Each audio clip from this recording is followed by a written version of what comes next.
মাননীয় সদস্য জনাব আলাউদ্দিন আহমেদ চৌধুরী, আপনি একটি সম্পূরক প্রশ্ন করুন। মাননীয় স্পিকার, আপনাকে ধন্যবাদ। মাননীয় প্রধানমন্ত্রীর উত্তরের মধ্যে আমি দেখতে পেয়েছি একটি প্রকল্প যথাসময়ে বাস্তবায়ন না করার কারণে কি পরিমাণ ক্ষতির সম্মুখীন হয় ও প্রধানমন্ত্রীকে উদ্যোগ নিয়েছেন। কিন্তু আমার এলাকায় 1998 সালে মাননীয় প্রধানমন্ত্রী একটি প্রকল্প প্রতিশ্রুতি দিয়েছিলেন সেই জনসভার মধ্যে প্রলয়ঙ্করী পাহাড়ি ঢল থেকে মুক্তি দেওয়ার জন্য। আজকে 26 বছরেও সেই প্রকল্পটি আলোর মুখ দেখেনি। সেটি হচ্ছে মুহুরী কহুয়া বন্যা নিয়ন্ত্রণ প্রকল্প। মাননীয় পানি সম্পদ মন্ত্রী প্রতিশ্রুতি দিয়েছেন এই মাসের মধ্যে এটার সমীক্ষা শেষ হয়ে কাজ হবে, আশা করি সেটি হবে। আজকের আমার সম্পূরক প্রশ্নটি মূলত জাতির জনক বঙ্গবন্ধু শেখ মুজিবুর রহমানের নামে বা তার পরিবারের কোনো সদস্যের নামে ফেনীতে কোনো প্রতিষ্ঠানের বা কোনো কিছু জাতীয় প্রতিষ্ঠান নামকরণ না করা প্রসঙ্গে। মাননীয় স্পিকার, আপনি জানেন ফেনী অত্যন্ত বঙ্গবন্ধুর নামে কোনো শিক্ষা প্রতিষ্ঠান নেই, কোনো নাই। আমি মাননীয় প্রধানমন্ত্রীর কাছে প্রশ্ন, জাতির জনকের নামে ফেনীতে একটি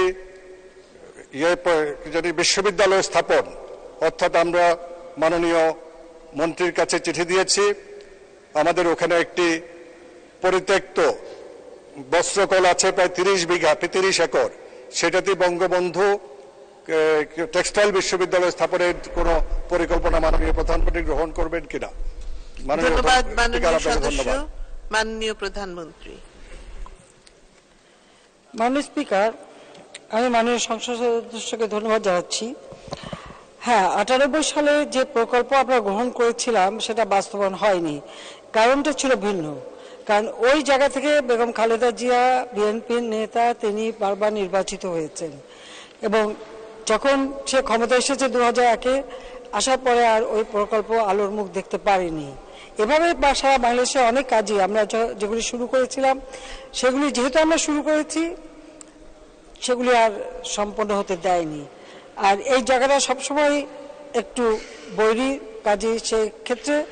আর এখানকার সংসদ সদস্য হিসেবে খালেদা জিয়া তার নিজের এলাকার উন্নয়নে তেমন কোনো উদ্যোগও গ্রহণ করেনি, বরং আওয়ামী লীগ যখন সরকার আসে তখনই এলাকার যথাযথ উন্নয়ন হয়েছে। তো এখানে মুহুরী এবং কহুয়া নদীর উপর নদী সংস্কারের যে বিষয়টা, আমরা তো এখন সারা বাংলাদেশেরই নদী নালাগুলি, খাল বিল, সমস্ত জলাভূমি সবই আমরা সংস্কার করছি, কারণ আমাদের জলাধারগুলি সংরক্ষণ করতে হবে। আমরা যখন প্রকল্প নিই, এই প্রকল্প নেবার সময় সব থেকে বেশি যেটা গুরুত্ব দিই সেটা হলো এই প্রকল্পগুলি অন্তত পক্ষে পরিবেশ বান্ধব হতে হবে এবং মানুষের জীবন মান উন্নত হতে হবে, সেদিকে খেয়াল রেখেই আমরা প্রকল্প নিয়ে থাকি। শুধু প্রকল্প নেওয়ার জন্য আমরা নেই না, এমন কোনো বিদেশি অর্থায়নেও যদি প্রকল্প আসে তো সে প্রকল্পগুলি আমরা আগে বিবেচনা করি যে তার কতটুকু আমার দেশের জন্য কার্যকর, এর থেকে জনগণ কি পাবে বা ওই প্রকল্প বাস্তবায়ন হলে তার রিটার্ন কি আসবে, সেগুলো আমরা বিবেচনা করেই তখন গ্রহণ করি। এবং এটা আমার দেশীয় অর্থ হোক, বিদেশি অর্থ হোক বা যে কেউ যে কোনো একটা প্রস্তাব দিলেই সেটাকে একদম ঝাঁপিয়ে পড়া, সেটা কিন্তু আমি পড়ি না। প্রত্যেকটা প্রকল্প অত্যন্ত সুবিবেচনা করেই নেওয়া হয়ে থাকে।